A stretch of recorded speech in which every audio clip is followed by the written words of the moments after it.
प्रेमचंद की कहानी ईदगाह। रमजान के पूरे 30 रोज़ों के बाद ईद आई है। कितना मनोहर, कितना सुहावना प्रभाव है। वृक्षों पर अजीब हरियाली है, खेतों में कुछ अजीब रौनक है, आसमान पर कुछ अजीब लालिमा है। आज का सूर्य देखो, कितना प्यारा, कितना शीतल है, यानी संसार को ईद की बधाई दे रहा है। गांव में कितनी हलचल है, ईदगाह जाने की तैयारियां हो रही हैं। किसी के कुर्ते में बटन नहीं है, पड़ोस के घर में सुई धागा लेने दौड़ा जा रहा है। किसी के जूते कड़े हो गए हैं, उनमें तेल डालने के लिए तेली के घर पर भागा जाता है। जल्दी जल्दी बैलों को सानी पानी दे दें। ईदगाह से लौटते लौटते दोपहर हो जाएगी। 3 कोस का पैदल रास्ता, फिर सैकड़ों आदमियों से मिलना भेंटना। दोपहर के पहले लौटना तो असंभव है।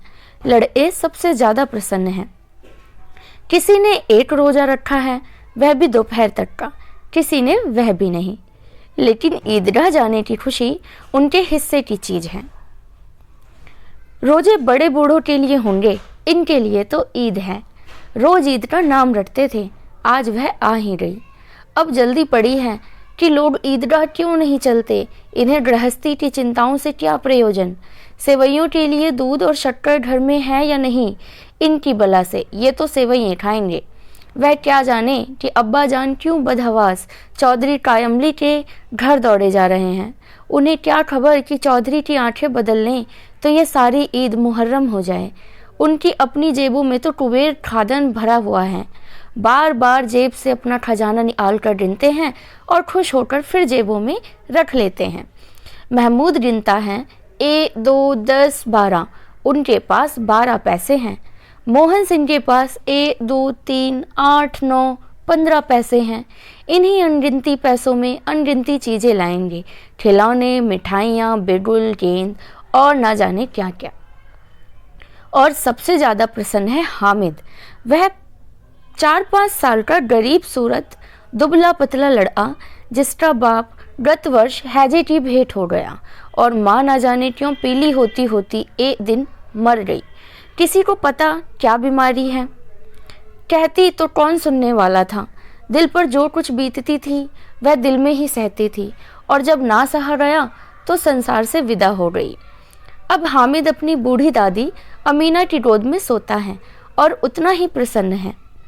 उसके अब्बा जान रुपए कमाने गए हैं, बहुत सी थैलियां लेकर आएंगे। अम्मी जान अल्लाह मियाँ के घर से उनके लिए बड़ी अच्छी अच्छी चीजें लानी रही हैं, इसलिए हामिद प्रसन्न है। आशा तो बड़ी चीज है, और फिर बच्चों की आशा, उनकी कल्पना तो राई का पर्वत बना लेती है। हामिद के पाँव में जूते नहीं हैं, सिर पर एक पुरानी धुरानी टोपी है जिसका गोटा काला पड़ गया है, फिर भी वह प्रसन्न है। जब उसके अब्बा जान थैलियाँ और अम्मी जान नियमतें लेकर आएंगी तो वह दिल से अरमान अपने निकालेगा। तब देखेगा मोहसिन, नूरे और सम्मी कहाँ से उतने पैसे निकालेंगे। अब हागिन अमीना अपनी कोठरी में बैठी रो रही है। आज ईद का दिन है, उसके घर में दाना नहीं। आज आबिद होता तो क्या इसी तरह ईद आती और चली जाती।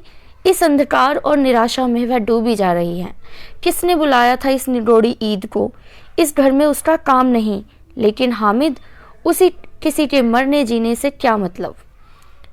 उसके अंदर प्रकाश है, बाहर आशा है। विपत्ति अपना सारा दल बदल लेकर आए, हामिद की आनंद भरी चितवन पर उसका विध्वंस कर देगी। हामिद भीतर जाकर दादी से कहता है, तुम डरना नहीं अम्मा, मैं सबसे पहले आऊंगा। बिल्कुल ना डरना। अमीना का दिल कचोट रहा है। गांव के बच्चे अपने अपने बाप के साथ जा रहे हैं। हामिद का बाप अमीना के सिवा और कौन है। उसे कैसे अकेले मेले जाने दे। उस भीड़ भाड़ से बच्चा कहीं खो जाए तो क्या हो। नहीं, सिवा और कौन है। अमीना उसे यूं न जाने देगी। नन्ही सी जान, 3 कोस चलेगा कैसे, पैर में छाले पड़ जाएंगे। जूते भी तो नहीं हैं। वह थोड़ी थोड़ी दूर पर उसे गोद में ले लेती। लेकिन यहाँ सेवैये कौन पकाएगा। पैसे होते तो लौटते लौटते सब सामग्री जमा करके चटपट बना लेती। यहाँ तो घंटों चीजें जमा करते लगेंगे। मांगे का ही तो भरोसा ठहरा। उस दिन फहीमन के कपड़े सिले थे, 8 आने पैसे मिले थे उस अठन्नी को ईमान की तरह बचाती चली आती थी इसी ईद के लिए। लेकिन कल ग्वालन सिर पर सवार हो गई तो क्या करती। हामिद के लिए कुछ नहीं है तो 2 पैसे का दूध तो चाहिए ही। अब तो कुल 2 आने पैसे बच रहे हैं, 3 पैसे हामिद की जेब में, 5 अमीना के बटुए में। यही तो बिसात है और ईद का त्योहार। अल्लाह ही बेड़ा पार लगाए। धोबन और नाई और मेहतरानी और चूड़ी हारिन सभी तो आएंगी। सभी को सेवैये चाहिए और थोड़ा किसी को आंखों नहीं लगता किस किस से मुंह चुराएगी। और मुंह क्यों चुराए, साल भर का त्योहार है। जिंदगी खैरियत से रहे, उनकी तकदीर भी तो उसी के साथ है। बच्चे को खुदा सलामत रखें, ये दिन भी कट जाएंगे। गांव से मेला चला और बच्चों के साथ हामिद भी जा रहा था। कभी कभी सबके सब दौड़े दौड़कर आगे निकल जाते, फिर किसी पेड़ के नीचे खड़े होकर साथ वालों का इंतजार करते। यह लोग क्यों इतना धीरे धीरे चल रहे हैं। हामिद के पैरों में तो जैसे पर लग गए हैं। वह कभी थक सकता है क्या। शहर का दामन आ गया। सड़क के दोनों ओर अमीरों के बगीचे हैं। पक्की 4 दीवारी बनी हुई है। पेड़ों में आम और लीचियां लगी हुई हैं। कभी कभी कोई लड़का कंकड़ी उठाकर आम पर निशान लगाता है। माली अंदर से गाली देता हुआ निकलता है।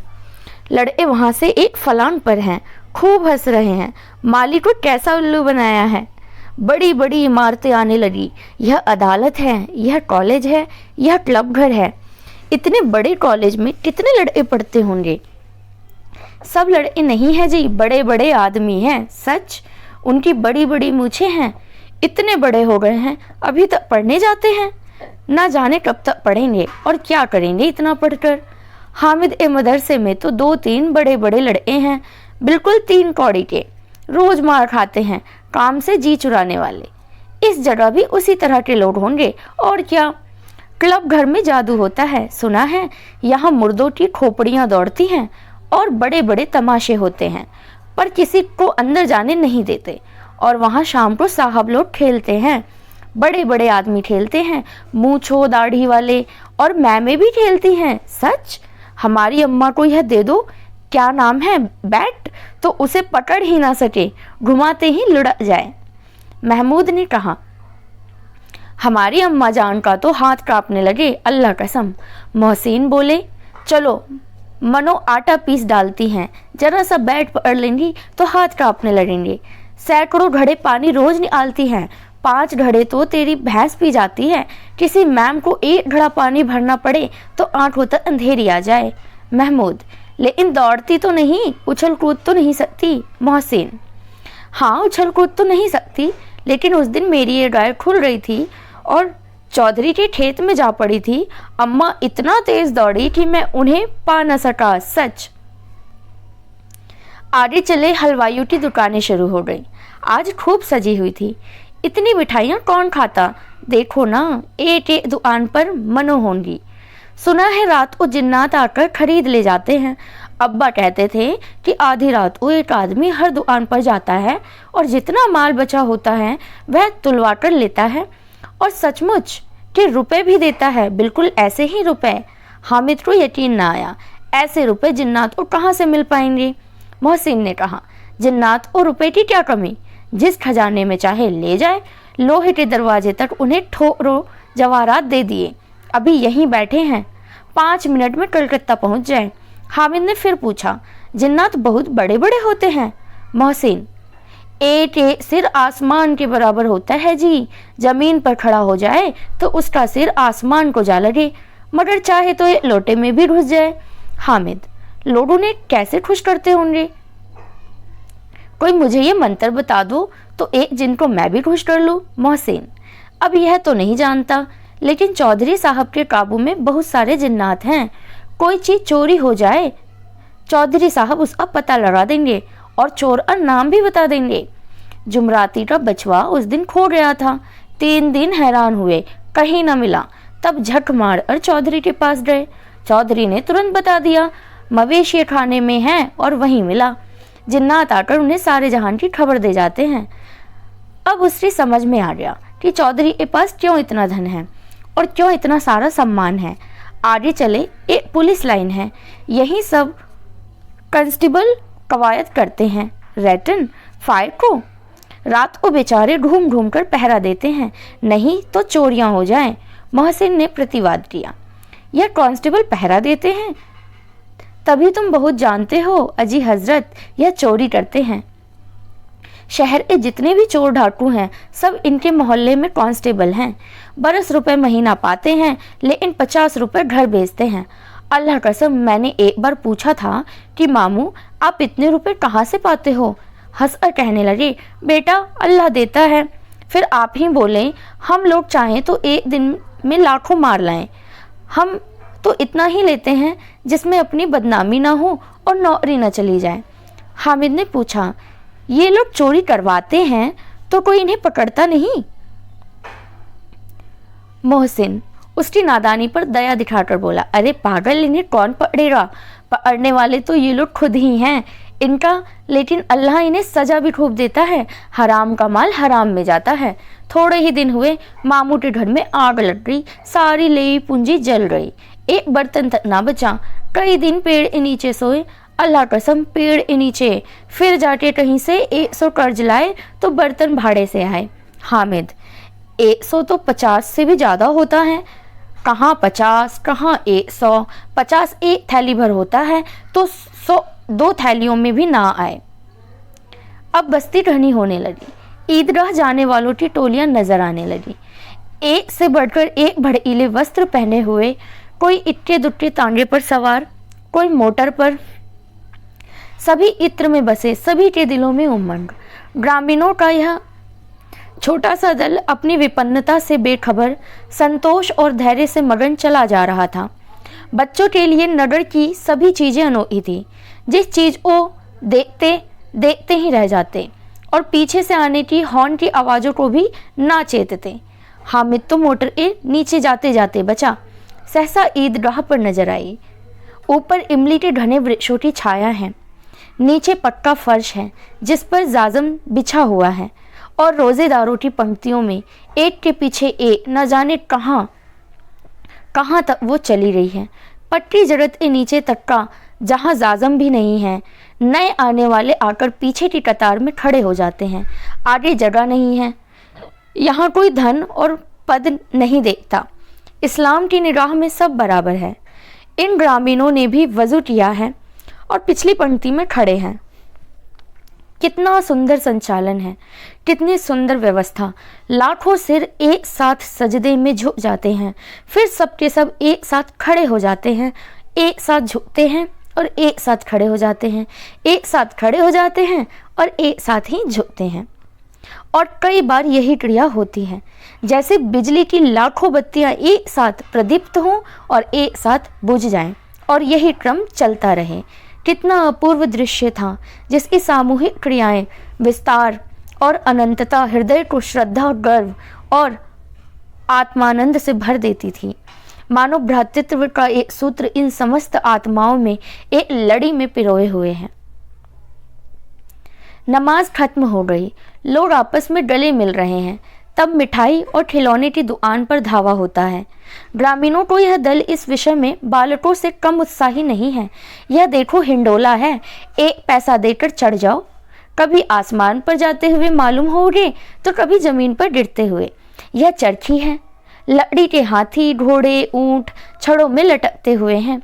1 पैसा देकर बैठ जाओ और 25 चक्रों का मजा लो।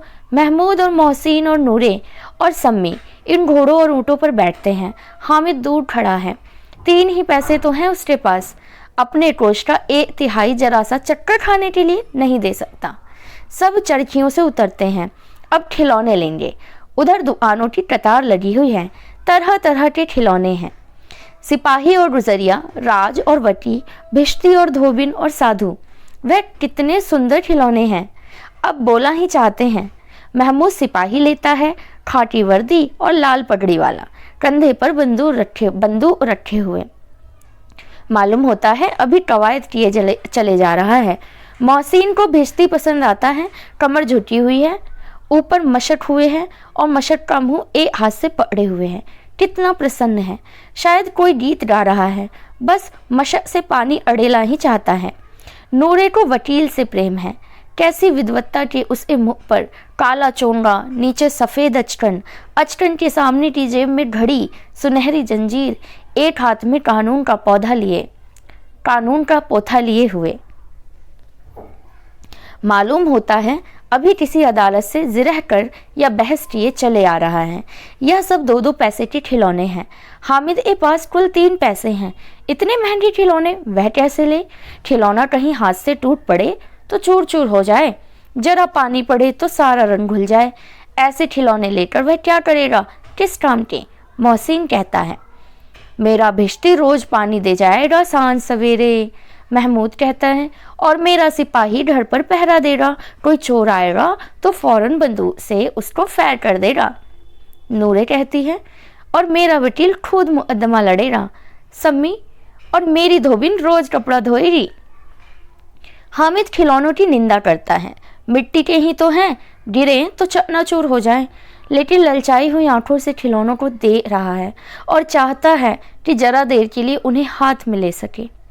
उसके हाथ अनायास ही लपकते हैं, लेकिन लड़के इतने त्यागी नहीं होते हैं, विशेषकर जब अभी नए शौक हो। हामिद ललचाता ही रह जाता है। खिलौने के बाद मिठाइयाँ आती हैं। किसी ने रेवड़ियाँ ली हैं, किसी ने गुलाब जामुन, किसी ने सोहन हलवा। मज़े से खा रहे हैं। हामिद बिरादरी से पृथक है।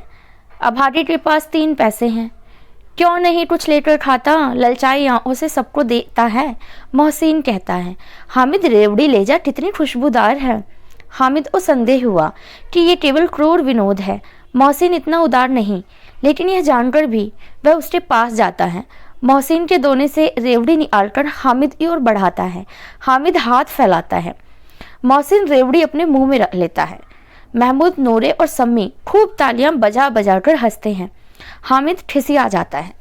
मोहसिन, अच्छा अब की जरूर देंगे हामिद, अल्लाह कसम ले जा। हामिद, रखे रहो, क्या मेरे पास पैसे नहीं हैं? सम्मी, 3 ही पैसे तो हैं, 3 पैसे में क्या क्या लोगे? महमूद, हमसे गुलाब जामुन ले जाओ हामिद, मोहमिन बदमाश है। हामिद, मिठाई कौन बड़ी नेमत है, किताब में इसकी कितनी बुराइयां लिखी है। मोहसिन, लेकिन दिन में कह रहे होंगे कि मिले तो खा ले, कितने पैसों में क्या निकलता है। महमूद, इस समझते हो इसकी चालाकी, जब हमारे सारे पैसे खर्च हो जाएंगे तो हमें ललचा ललचा कर खाएगा। मिठाइयों के बाद कुछ दुकानें लोहे की चीज़ों की, कुछ गिलट और कुछ नकली गहनों की। लड़कों के लिए यहाँ कोई आकर्षण ना था, वे सब आगे बढ़ जाते हैं। हामिद लोहे की दुकान पर रुक जाता है। कई चिमटे रखे हुए थे। उसे ख्याल आया, दादी के पास चिमटा नहीं है। तवे से रोटियां उतारती हैं तो हाथ जल जाता है। अगर वह चिमटा ले जाकर दादी को दे दे तो वह कितना प्रसन्न हो जाएंगी। फिर उनकी उंगलियां कभी नहीं जलेंगी। घर में काम की चीज़ तो हो जाएगी। खिलौने से क्या फ़ायदा, व्यर्थ में पैसे खराब होते हैं। जरा देर ही तो खुशी होती है, और फिर तो खिलौने को कोई आंख उठाकर भी नहीं देखता। ये तो घर पहुँचते पहुँचते ही टूट फूट और बराबर हो जाएंगे। चिमटा कितने काम की चीज़ है।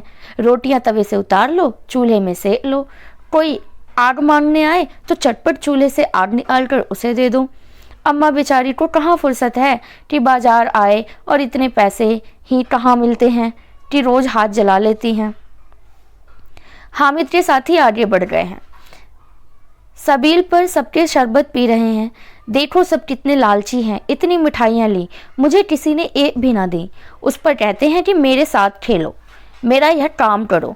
अब अगर किसी ने कोई काम करने को कहा तो पूछूंगा, खाए मिठाइयाँ, आप मुँह सड़ेगा, फोड़े फुंसियाँ निकलेंगी, आप ही जबान चटोरी हो जाएगी। तब घर से पैसे चुराएंगे और मार खाएंगे। किताब में झूठी बातें थोड़े लिखी हैं। मेरी जबान क्यों खराब होगी? अम्मा चिमटा देखते ही दौड़कर मेरे हाथों से लेंगी और कहेंगी, मेरा बच्चा अम्मा के लिए चिमटा लाया है, कितना अच्छा लड़का है। इन लोगों के खिलौने पर कौन इन्हें दुआएं दे रहा?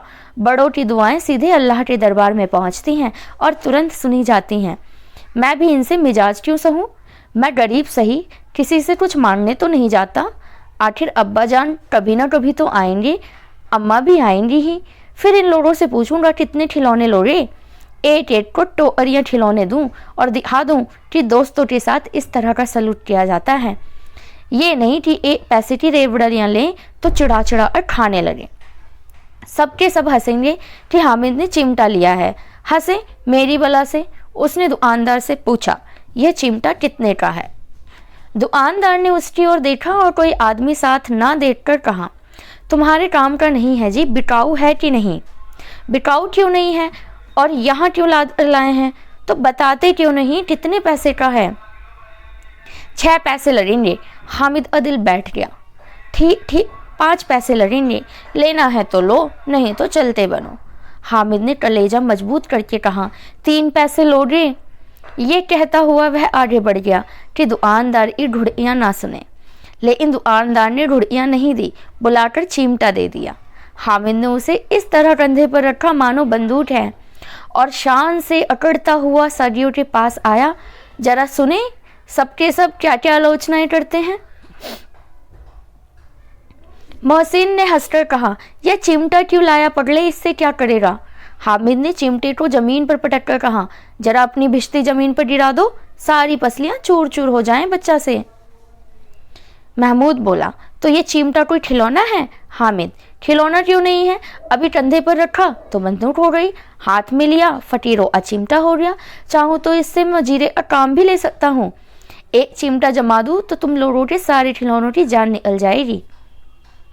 तुम्हारे खिलौने कितना ही जोर लगाए, मेरे चिमटे का बाल भी बांका नहीं कर सकते। मेरा बहादुर शेर है चिमटा। सम्मी ने खंजरी ली थी, प्रभावित होकर बोला, मेरी खंजरी से बदलोगे? 2 आने की है।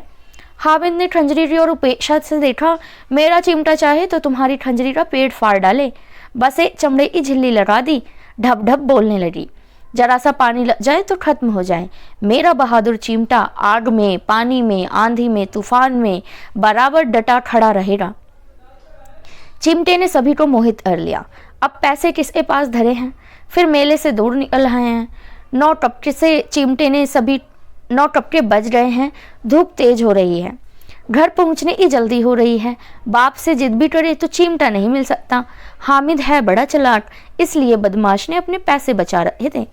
अब बालकों के 2 दल हो गए, मोहसिन, महमूद, सम्मी और नूरे एक तरफ, हामिद अकेला दूसरी तरफ। शास्त्रार्थ हो रहा है। सम्मी तो विधर्मी हो गया, दूसरे पक्ष में जा मिला, लेकिन मोहनी, महमूद और नूरे भी हामिद से 1-2 साल बड़े होने पर भी हामिद के आघातों से आतंकित हो उठे हैं। उसके पास न्याय का बल है और नीति की शक्ति। एक और मिट्टी है, दूसरी ओर लोहा। इस वक्त अपने को फौलाद कर रहा है। वह अजय है, घातक है। अगर कोई शेर आ जाए, मियाँ भिश्ती के छक्के छूट जाएं। जो मियाँ सिपाही मिट्टी की बंदूक छोड़कर भागे, वकील साहब की नानी मर जाए, चोंगे में मुंह छिपाकर जमीन पर लेट जाएं। मगर यह चिमटा, यह बहादुर, यह रुस्तमे हिंद लपट कर शेर की गर्दन पर सवार हो जाएगा और उसकी आंखें निकाल लेगा। मोहसिन ने एड़ी चोटी का जोर लगाकर कहा, अच्छा पानी तो नहीं भर सकता? हामिद ने चिमटे को सीधा खड़ा करके कहा, भिश्ती को डांट बताएगा तो दौड़ा हुआ पानी लेकर आएगा। मोहसिन परास्त हो गया, पर महमूद ने कुमुक पहुंचाई, अगर बच्चा पकड़ जाए तो अदालत में बंधे बंधे फिरेंगे, तब तो वकील साहब के पैरों में ही पड़ना पड़ेगा। हामिद इस प्रबल तर्क का जवाब न दे सका। उसने पूछा, हमें पकड़ने कौन आएगा? नूर ने अटकर कहा, ये सिपाही बंदूक वाला। हामिद ने मुंह चढ़ाकर कहा, यह बेचारा हम बहादुर रुस्तमे हिंद को पकड़ेगा। अच्छा लाओ, अभी जरा कुश्ती हो जाए, इसकी सूरत देखकर दूर से भागेंगे, पकड़ेंगे क्या बेचारे। मोहसिन को एक नई चोट सूझ गई, तुम्हारे चिमटे का मुंह रोज आग में जलेगा। उसने समझा था कि हामिद लाजवाब हो जाएगा, लेकिन यह बात न हुई। हामिद ने तुरंत जवाब दे दिया, आग में बहादुर ही कूदते हैं जनाब। तुम्हारा यह वकील, सिपाही, भिश्ती लेडियों की तरह घर में घुस जाएंगे। आग में वह काम है जो यह रुस्तमे हिंद ही कर सकता है। महमूद ने जोर लगाया, वकील साहब कुर्सी मेज पर बैठेंगे, तुम्हारा चिमटा तो बावर्ची खाने में जमीन पर पड़ा रहने के सिवा और क्या कर सकता है। इस तर्क ने सम्मी और नूरे को भी सजी कर दिया। कितने ठिकाने की बात कही है पट्टे ने, चिमटा बावर्ची खाने में पड़ा रहने के सिवा और क्या कर सकता है। हामिद को कोई फड़कता हुआ जवाब न सूझा, तो उसने धांधली शुरू की, मेरा चिमटा बावर्ची खाने में नहीं रहेगा, वकील साहब कुर्सी पर बैठेंगे तो जाकर उन्हें जमीन पर पटक देगा और उनका कानून उनके पेट में डाल देगा। बात कुछ बनी नहीं, खाल गाली गलोच थी, लेकिन कानून को पेट में डालने वाली बात छा गई। ऐसी छा गई कि तीनों सुरमा मुंह ताकते रह गए और मानो कोई धेलचा का किसी डंडे वाले का कनौए से कट गया हो। कानून मुंह से बाहर निकलने वाली चीज है, उसको पेट के अंदर डाल दिया जाना बेतुकी सी बात होने पर भी कुछ नयापन रखती है। हामिद ने मैदान मार लिया। उसका चिमटा रुस्तमे हिंद है। अब उसमें मोहसिन, महमूद, नूरे, सम्मी किसी को भी आपत्ति नहीं हो सकती। विजेता को हारने वालों से जो सत्कार मिलना स्वाभाविक है, वह हामिद को मिला। औरों ने 3-3, 4-4 आने पैसे खर्च किए पर कोई काम की चीज न ले सके। हामिद ने 3 पैसे में रंग जमा लिया। सच ही तो है, खिलौनों का क्या भरोसा, टूट फूट जाएंगे। हामिद का चिमटा तो बना रहेगा बरसों। संधि की शर्तें तय होने लगी। मोहसिन ने कहा, जरा अपना चिमटा दो, हम भी देखें। तुम हमारा भिश्ती लेकर देखो। महमूद और नीरे ने भी अपने अपने खिलौने पेश किए। हामिद को इन शर्तों को मानने में कोई आपत्ति ना थी। चिमटा बारी बारी से सबके हाथ में गया और उनके खिलौने बारी बारी से हामिद के हाथ में आए। कितने खूबसूरत खिलौने हैं। हामिद ने हारने वालों के आंसू पोंछे। मैं तुम्हें चिढ़ा रहा था, सच यह चिमटा भला इन खिलौनों की बराबरी क्या करेगा। मालूम होता है अब बोले। लेकिन मोहसिन की पार्टी इस दिलासे से संतोष नहीं होती। चिमटा का सिलका खूब बैठ गया है। चिपका हुआ टिकट अब पानी से नहीं छूट रहा है। मोहसिन, लेकिन इन खिलौनों के लिए तो हमें कोई दुआ तो न देगा। महमूद, दुआ को लिए फिरते हो, उल्टे मार न पड़े। अम्मा जरूर कहेंगी कि मेले में से ये मिट्टी के खिलौने मिले। हामिद को स्वीकार करना पड़ा कि खिलौनों को देखकर किसी की माँ इतना खुश ना होंगी जितना कि दादी चिमटे को देखकर होंगी। 3 पैसों में ही तो उसे सब कुछ करना था और उन पैसों से इस उपायों पर पछतावे की बिल्कुल जरूरत ना थी।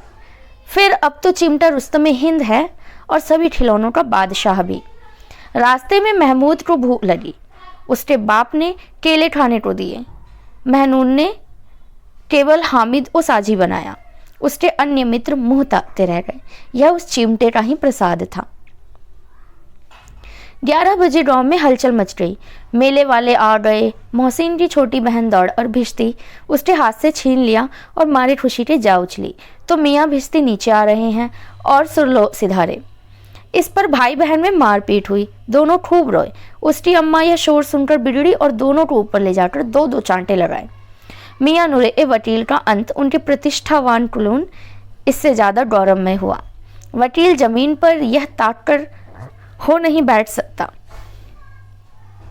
उसकी मर्यादा का विचार तो करना ही होगा। दीवार में खूंटियां गाड़ी गईं। उन पर लकड़ी का पटरा रखा गया। पटरे पर कागज का कालीन बिछाया गया। वकील साहब राजा भोज की भांति सिंहासन पर विराजे। नूरे ने उन्हें पंखा झुलाना शुरू किया। अदालतों में खड़ी टट्टियां और बिजली के पंखे रहते हैं, क्या यहाँ मामूली पंखा भी ना हो? कानून की गर्मी दिमाग पर चढ़ जाएगी कि नहीं? बांस का पंखा आया और नूरे हवा करने लगे। मालूम नहीं पंखे की हवा से या पंखे की चोट से वकील साहब स्वर्गलोक से मृत्युलोक में आ रहे हैं और उनका माटी का चोला माटी में मिल गया। फिर बड़े जोर शोर से मातम हुआ और वकील साहब की अस्थि धुरे पर डाल दी गई। अब रहा महमूद का सिपाही। उसे चटपट गांव का पहरा देने का चार्ज मिल गया। लेकिन पुलिस का सिपाही कोई साधारण व्यक्ति तो नहीं जो अपने पैरों चले। वह पालकी चलेगा। एक टोकरी आई, उसमें कुछ लाल रंग के फटे पुराने चिथड़े बिछाए गए जिसमें सिपाही की तरह छोने लगे। जाते रहो, पुकारते रहो, चलते रहो, मगर रात तो अंधेरी होने चाहिए। नूरे को ठोकर लग जाती, टोकरी उसके हाथ से छूटकर गिर पड़ती और मियाँ सिपाही अपनी बंदूक लिए जमीन पर आ जाते हैं और उनके टांग में विकार आ जाता है। महमूद को आज ज्ञात हुआ कि वह अच्छा डॉक्टर है। उसको ऐसा मरहम मिल गया है जिससे वह टूटी टांग को आनन फानन में जोड़ सकता है। केवल गुलर और दूध चाहिए। गुलर और दूध आता है, टांग जवाब दे देती है। शल्प क्रिया असफल हुई, तब उसकी दूसरी टांगें भी तोड़ दी जाती हैं। अब कम से कम एक जगह आराम से बैठ तो सकता है। एक टांग से तो न चल सकता था न बैठ सकता था। अब वह सिपाही सन्यासी हो गया है, अपनी जगह पर बैठा बैठा पहरा देता है। कभी कभी देवता भी बन जाता है।